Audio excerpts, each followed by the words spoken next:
Estudo do Apocalipse. Quando nós lemos na Bíblia, aqui em Apocalipse 3, versículo 9, o Senhor Jesus falando: eis, farei que alguns dos que são da sinagoga de Satanás, desses que a si mesmos se declaram judeus e não são, mas mentem, eis que os farei vir e prostrar-se aos teus pés e conhecer que eu te amei. Quem são esses da sinagoga de Satanás? O que é uma sinagoga? Primeiro vamos entender o que é uma sinagoga. Sinagoga é o lugar de encontro dos judeus, aqueles que professam a fé de Abraão, de Isaac, Deus de Israel, que andam de acordo com a lei mosaica. Jesus está se referindo aqui à sinagoga de Satanás, aqueles que estão fingindo ser uma coisa que não é. Estão procurando mostrar para o mundo uma coisa que na realidade nunca existiu. Muito bem, vamos falar mais especificamente. O Natal, por exemplo. O Natal é o dia em que se comemora, que se festeja o nascimento do menino Jesus, não é isso? Por quê?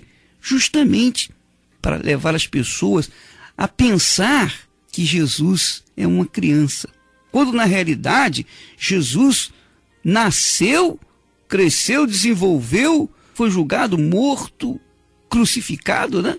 Ressuscitou e está vivo à direita do Deus Pai. É o Deus Todo-Poderoso, é o nosso intercessor, é o nosso Salvador. E se a pessoa coloca os seus olhos espirituais numa criança, o que uma criança pode fazer por ela? Não pode fazer nada. Justamente aí está uma sinagoga de Satanás.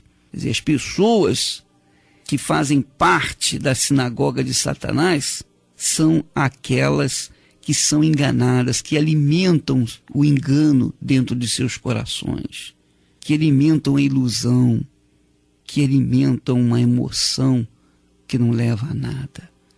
Eu gostaria, honestamente, de ter palavras para exprimir melhor essa sinagoga de Satanás. As pessoas que vivem na base do engano, as pessoas que se alimentam do engano, da ilusão, se alimentam da ilusão. Então, há muita gente vivendo na ilusão. Por exemplo, há pessoas que se dizem cristãs, elas têm uma fé, elas creem que Jesus as comprou com o seu sangue, que já as lavou no seu sangue. Elas creem que Jesus é o Senhor, é o Salvador. No entanto, a vida atual delas, a realidade delas é totalmente diferente, porque elas são corruptas, vivem na promiscuidade, na prostituição, estão na igreja falando para Jesus: amém, Senhor. Mas quando saem da igreja, elas estão se entregando aos desejos, à concupiscência da carne, vivendo uma vida totalmente dissoluta, uma vida totalmente contrária aos princípios da palavra de Deus. Quer dizer, dentro da igreja elas creem em Jesus, mas fora da igreja elas vivem conforme elas querem. Quer dizer, há uma crença na palavra de Deus, mas há um comportamento contrário à palavra de Deus. Quer dizer, entre a crença e a situação atual, a realidade, existe um grande abismo. É um engano, é uma sinagoga de Satanás. Muitos que se dizem cristãos, que se dizem verdadeiramente cristãos, são até pastores, são até pessoas que se dizem homens de Deus. Na realidade é isso. Eles creem numa coisa, porém, no coração deles há uma atitude, um comportamento diferente daquilo que eles creem. Entende o que eu quero dizer, minha amiga, meu amigo ouvinte? Isso é uma sinagoga de Satanás. A pessoa enganando-se a si mesma, iludindo-se com aquilo que ela conhece da Bíblia. Há muitos que conhecem a palavra de Deus, conhecem a Bíblia tão bem ou melhor do que os teólogos. Todavia, vivem uma prática diferente daquilo que eles creem. Creem que Jesus é o Salvador. Conhecem isso, mas não praticam a palavra de Deus. Jesus disse: aquele que ouve e não pratica é semelhante àquela pessoa que edificou a sua casa sobre a areia. Ouviu e não praticou. E quando vieram as chuvas, as tempestades, o vento, o rio bateu contra aquela casa, ela desabou, porque ela foi edificada sobre a areia. Isso é sinagoga de Satanás. Minha amiga, meu amigo ouvinte, pergunte ao seu coração, examine a sua vida e verifique se você talvez não esteja vivendo dentro da sinagoga de Satanás, vivendo no engano, vivendo no engodo, na mentira. Você diz que ama Jesus, mas adultera. Você diz que ama o Senhor Jesus, mas mente. Diz que ama Jesus, mas vive a criticar o irmão, a censurar os outros, a julgar os outros. Você, minha amiga, meu amigo ouvinte, e eu, e cada um de nós, tem que examinar a nossa vida no espelho da palavra de Deus, diante do espelho da Bíblia, se estamos ou não de acordo com ela, se estamos vivendo ou não de acordo com ela. Porque saber, tomar conhecimento do que ela diz é simples. A dificuldade é praticá-la. Aí é que está a dificuldade. E você deve examinar a si mesmo para verificar se de repente você também não faz parte da sinagoga de Satanás. Estudo do Apocalipse. Minha amiga, meu amigo ouvinte, nada mais precioso do que a nossa salvação. Nada é mais precioso, nada. E o Senhor Jesus, nessas cartas apocalípticas, essas cartas do céu, dirigidas àqueles que se dizem cristãos, então ele fala sobre isso. Ele bate na mesma tecla, ele insiste no mesmo assunto: qualidade de cristianismo, qualidade de fé, qualidade de serviço, para que as pessoas possam vencer e alcançar a vida eterna. Ele diz aqui para a igreja, essa igreja de Filadélfia: porque guardaste a palavra da minha perseverança, também eu te guardarei da hora da tribulação, da provação que há de vir sobre o mundo inteiro, para experimentar os que habitam sobre a terra. Então, eu sei que muitos já estão passando por tribulações, por provações. Aliás, todos que são cristãos passam por tribulações, por provações. Eu creio que a provação, a tribulação é como uma prova, né, para você entrar para a faculdade, é como o vestibular, né? É o vestibular da vida eterna, a provação. E todos são provados.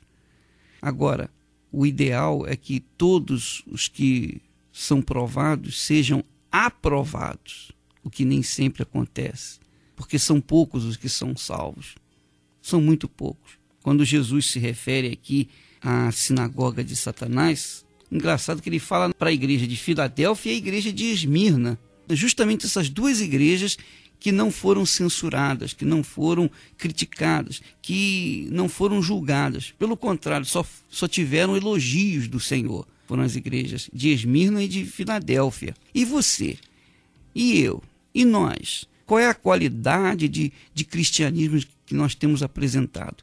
Nós estamos enquadrados na igreja de Esmirna, de Filadélfia, ou na igreja de Éfeso, de Tiatira, ou na igreja de Pérgamo ou de Sardes? Onde é que você está enquadrado? O seu cristianismo, a qualidade do seu cristianismo está lhe enquadrando onde? Qual dessas cartas que você está enquadrado? Qual dessas cartas que eu estou enquadrado? Uma delas é para mim, uma delas é para você. Qual que é para mim, qual que é para você?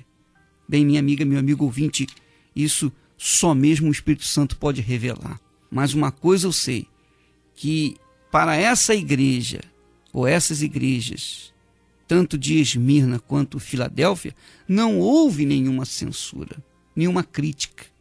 Pelo contrário, somente elogios. Diz aqui o Senhor Jesus à igreja de Filadélfia: venho sem demora, conserva o que tens. Quer dizer, você está bem, conserva o que tens, para que ninguém tome a tua coroa. Você sabe que o diabo está tentando tirar a coroa da vida, tirar a sua salvação.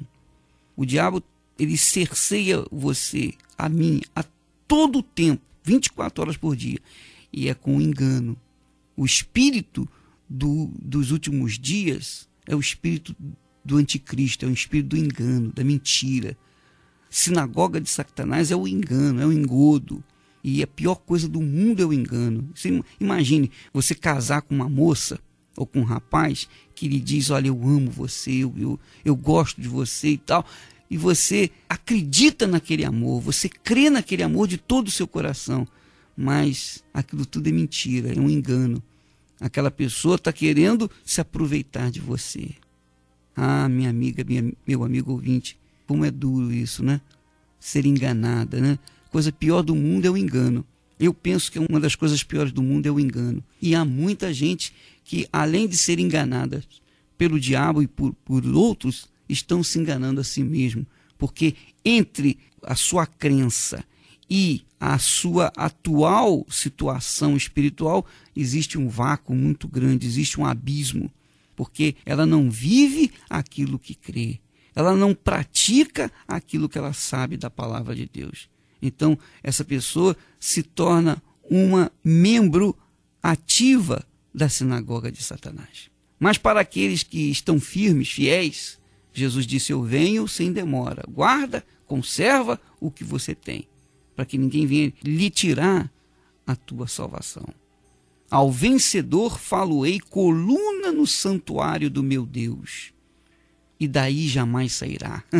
Que maravilha! Coluna no santuário do meu Deus, quer dizer, estará permanentemente diante da face do Altíssimo, eternamente diante da face do Altíssimo.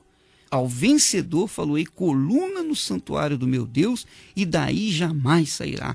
Gravarei também sobre ele o nome da cidade do meu Deus, a Nova Jerusalém, que desce do céu, vindo da parte do meu Deus, e o meu novo nome. Quem tem ouvidos para ouvir, ouça o que o Espírito diz às igrejas. Então, aqui nós temos exatamente o que está reservado para os salvos.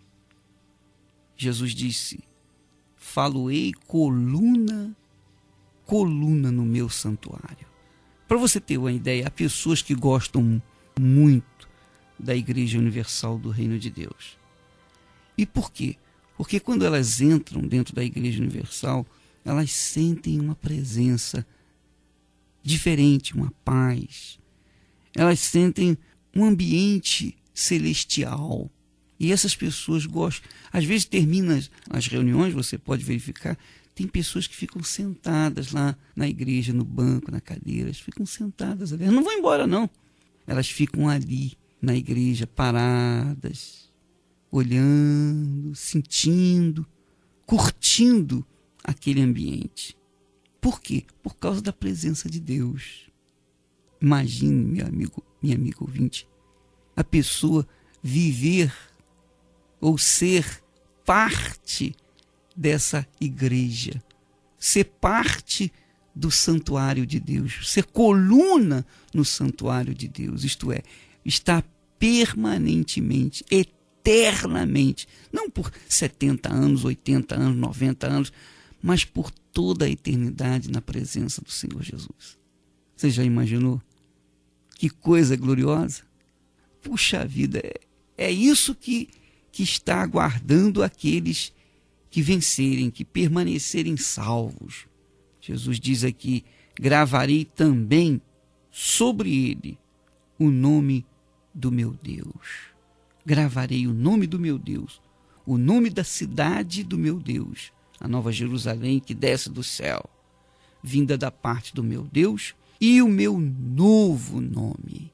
Quer dizer, você vai ter o nome do Senhor, do Deus eterno, o Deus Pai, vai ter o nome da cidade do Deus eterno e vai ter o nome novo, o nome do nosso Senhor Jesus, gravado em você por toda a eternidade, além de permanecer a eternidade como coluna no santuário, no altar do Altíssimo.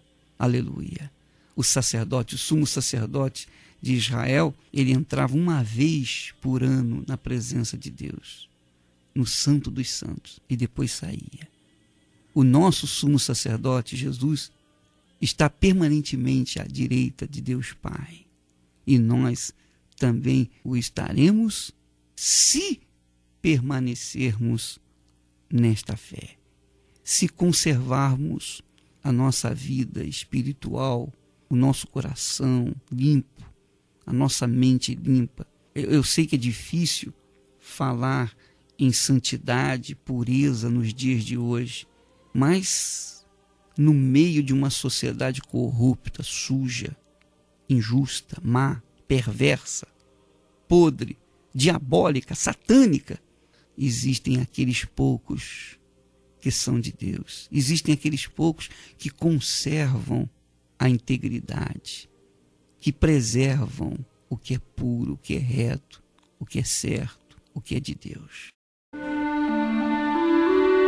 Estudo do Apocalipse. Finalmente, nós vamos chegar à carta do céu à igreja em Laodiceia. A carta do Senhor Jesus dirigindo-se à igreja de Laodiceia.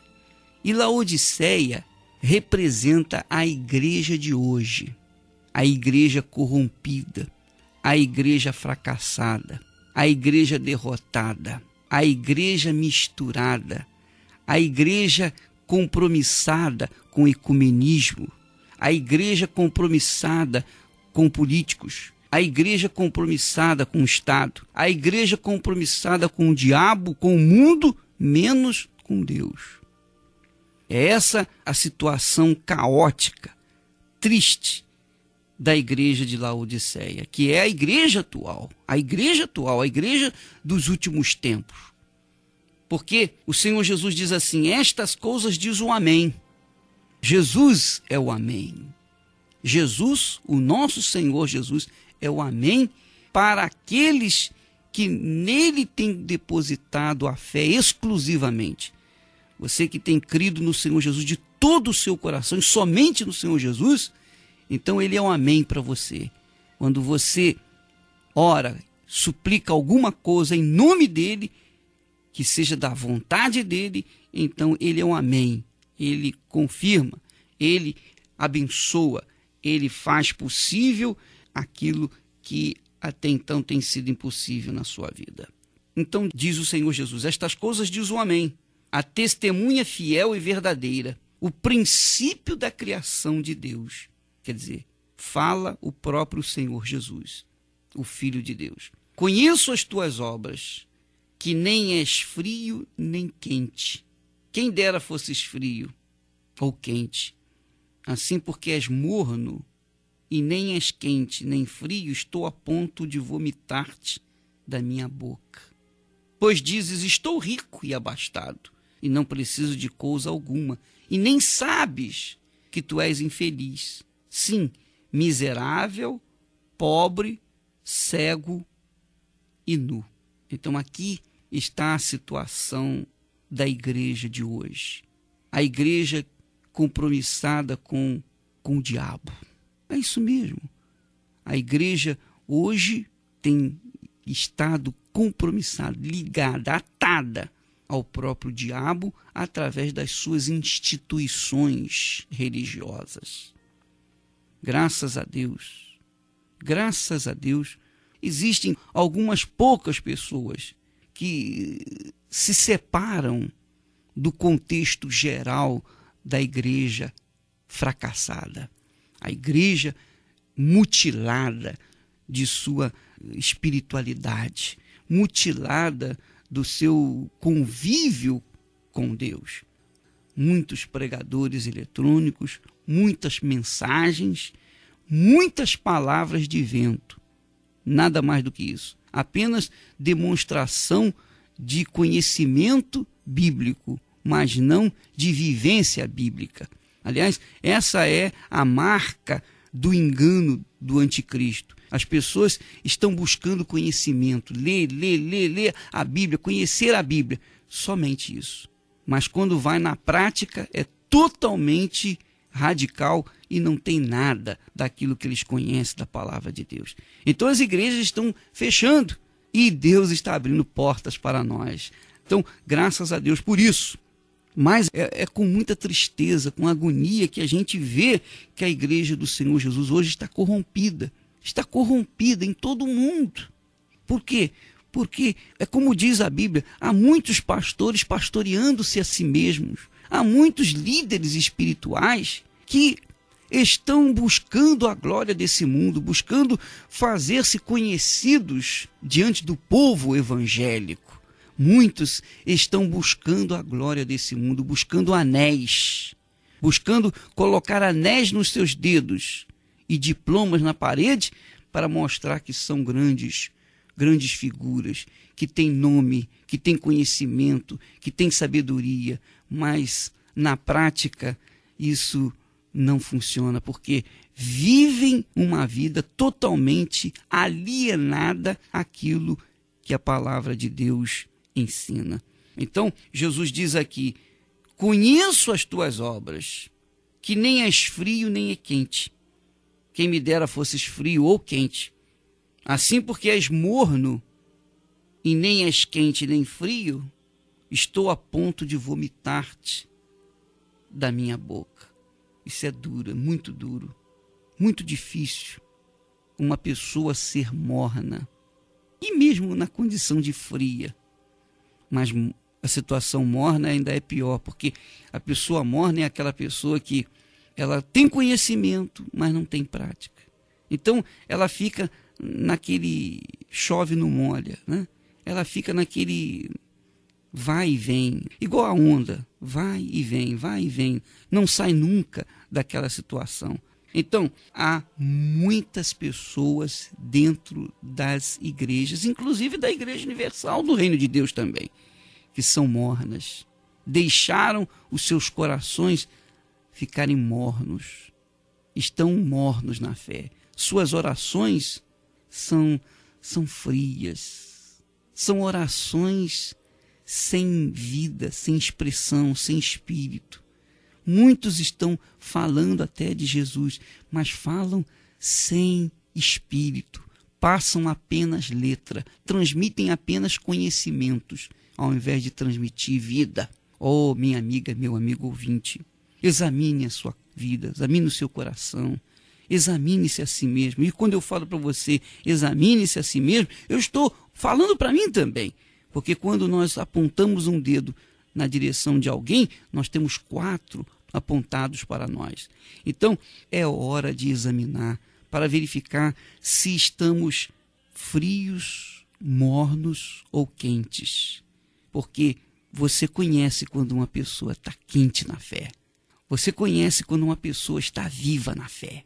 Você sabe quando uma pessoa está com o seu relacionamento íntimo com Deus. Você sente nas suas palavras. Você sente o Espírito. É como nós falamos outro dia. Maria foi visitar Isabel. E quando ela chegou e saudou a Isabel, Isabel se encheu do Espírito Santo. Porque Maria transmitiu o Espírito para Isabel. E esse é o caráter daqueles que são quentes na fé, transmitem vida, revelam Jesus na sua própria manifestação, na sua própria expressão, na sua conduta, no seu comportamento, nas suas palavras. Há uma transmissão de espírito, de vida, que é diferente de transmissão de conhecimentos, apenas de conhecimentos. Jesus disse: porque és morno, e nem és quente nem frio, estou a ponto de vomitar-te da minha boca. Pois dizes: estou rico e abastado, e não preciso de coisa alguma. Essa é a situação de muita gente, que começa a vida espiritual, começa a sua fé muito bem, e busca as bênçãos econômicas, desesperadamente, e se agarram a elas, e de repente têm os seus corações nas suas riquezas, no seu dinheiro, nas suas possessões, nas suas casas, no seu apartamento, nos seus automóveis. Tem o seu coração nas coisas materiais. E quando a gente coloca o coração em qualquer coisa, sejam pessoas, sejam coisas, que não seja o Senhor Jesus, então nós passamos a condição de miséria, de pobreza, de desgraça. Jesus disse que a riqueza de uma pessoa não consiste nos bens que ela possui. Não, minha amiga, meu amigo ouvinte, o nosso maior bem, o nosso bem grandioso, glorioso, é aquele que Deus tem colocado no nosso coração, esta fé. É como Abraão. Abraão era tão cheio da presença de Deus que ele disse para o seu sobrinho Ló: ó, Ló, está difícil da gente andar juntos. Se você quer, você vai para o norte, eu vou para o sul. Se você não quiser, você vai para o sul e eu vou para o norte. Escolhe para onde você quer ir. E Ló escolheu as campinas do Jordão. E Abraão se dirigiu no sentido contrário e foi para o meio do deserto. Mas Abraão foi abençoado lá no deserto porque com ele estava a unção de Deus. Então, minha amiga, meu amigo ouvinte, quem olha com os olhos físicos está morto, está frio, está morno, é pobre, miserável, cego e nu, está vivendo na desgraça. Por quê? Porque não conhece a glória, a grandeza da unção, da visão que Deus nos tem concedido. Aleluia. E essa é a minha riqueza. E essa riqueza incalculável ninguém pode roubar, ninguém pode tomar, porque ela está dentro do meu coração. O diabo não pode tocar. Não, somente Deus, o meu Senhor, pode avaliar, pode ver essa grandeza que está dentro do meu coração, que Ele mesmo colocou, que essa unção, a visão de Deus. E isso que você deve buscar, esse relacionamento com o Senhor, com o Espírito Santo, para que você possa experimentar o gozo, a felicidade, o gozo da presença de Deus, a felicidade da presença de Deus, da salvação, a certeza, a convicção de que se você morrer agora, você vai direto para Deus, porque você é de Deus, aleluia, você é de Deus, nasceu de Deus e vence o mundo. Oh, que maravilha, essa é a nossa fé. Minha amiga, meu amigo ouvinte, para que você possa estar assim, você tem que buscar, e buscar de todo o seu coração a presença de Deus. Ele disse para a igreja de Laodiceia, a igreja de hoje, né? Para aqueles que se dizem cristãos, mas não são, aqueles que creem numa coisa, mas vivem outra. Olha, você diz: estou rico e abastado, não preciso de coisa alguma. Realmente não precisa de saúde, não precisa de dinheiro, não precisa de nada, porque você tem tudo aos seus pés. Mas nem sabes que tu és infeliz, sim, miserável, pobre, cego e nu. Aconselho-te que de mim compres ouro refinado pelo fogo, para te enriqueceres, vestiduras brancas para te vestires, a fim de que não seja manifesta a vergonha da tua nudez, e colírio para ungir os teus olhos, a fim de que possas ver. Estudo do Apocalipse. Nós procuramos dar aquilo que Deus tem dado a nós, que tem colocado em nossos corações. E quando nós batemos nessa tecla sobre a santidade, sobre a pureza, sobre uma conduta cristã, cristalina, é para o próprio bem seu, minha amiga, meu amigo ouvinte. porque é a sua salvação que está em jogo, é a sua vida eterna que está em jogo. Eu primo para que aqueles que me ouvem venham alcançar, venham obter, no mínimo, aquilo que eu tenho.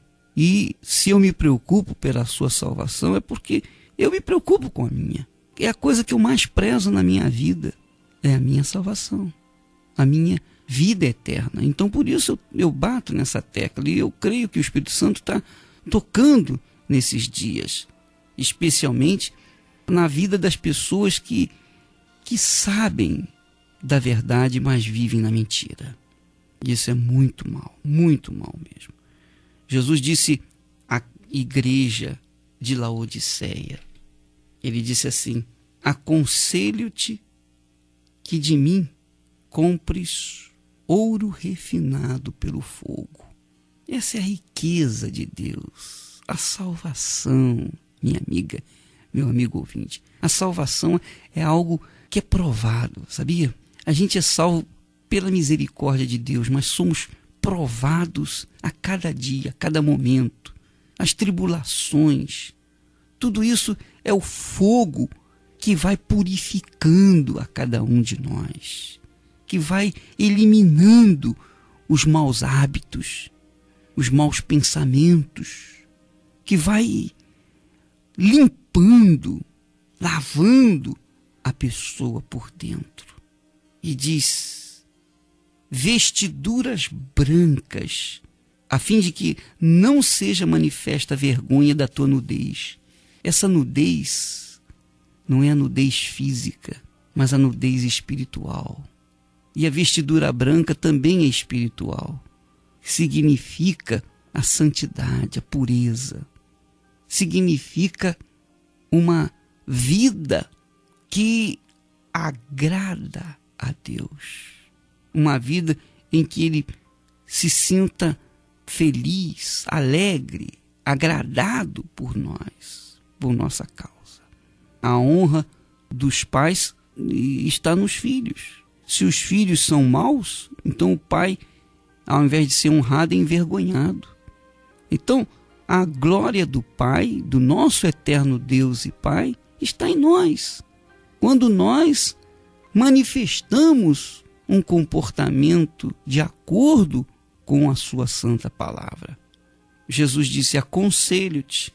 Ele não obriga, olha, você tem que fazer isso, você tem que fazer aquilo. Não, ele diz: aconselho-te.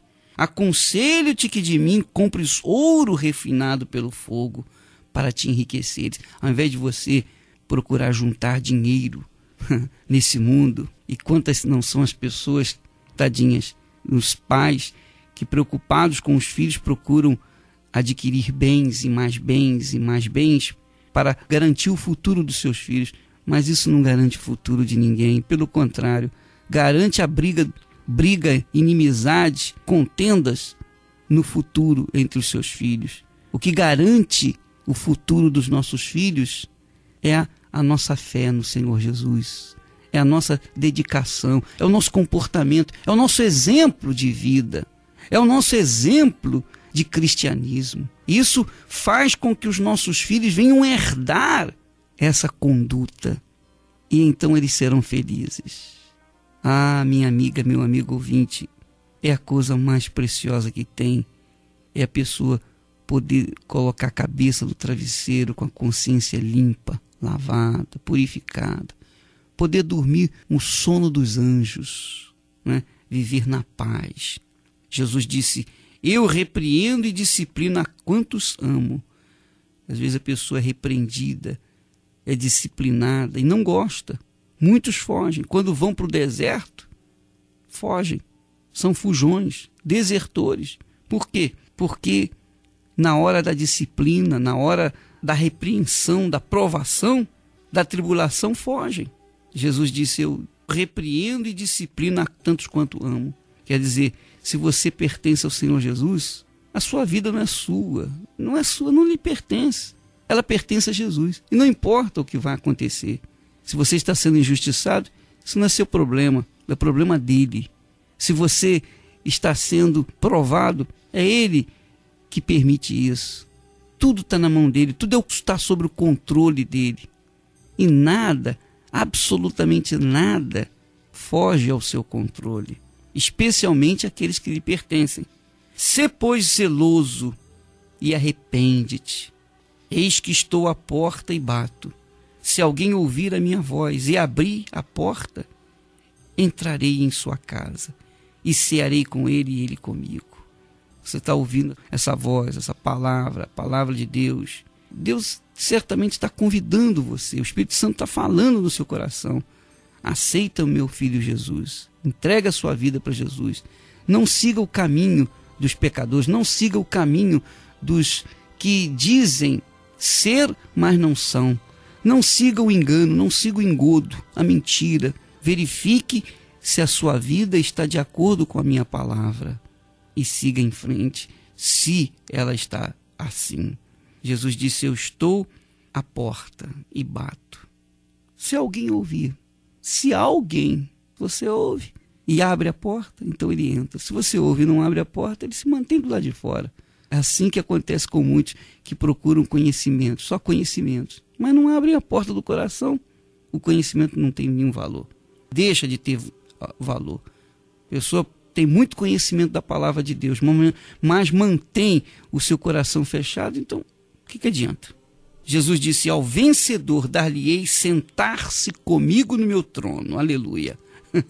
Olha, chegar à presença de Deus já é uma glória. Imagine sentar no trono com ele. Isso é coisa demais, minha amiga e meu amigo ouvinte. Isso é profundo, é extraordinário. Mas só vai acontecer com aqueles que são vencedores. Aqueles que prevalecem na sua vida limpa, pautada na Sagrada Escritura. Ao vencedor dar-lhe-ei sentar-se comigo no meu trono. Assim como também eu venci e me sentei com meu Pai no meu trono. Quem tem ouvidos, ouça o que o Espírito diz às igrejas. Ah, meu amado amigo, minha amiga ouvinte, eu sinto dificuldades para exprimir aquilo que Deus tem colocado no meu coração. Mas nós temos procurado, tentado levar o melhor. E o melhor que existe em todo o universo é o Senhor Jesus. É o nosso Salvador. É ter a certeza da salvação. É ter a convicção de que o nosso nome está escrito no livro da vida. É ter a certeza de que um dia vai sentar-se no trono com o Senhor Jesus. É ter a certeza de que a sua vida não lhe pertence mais, mas sim ao Senhor Jesus. É ter a certeza de que é um servo, de que é uma serva. É ter a certeza de que se morrer agora, que importa?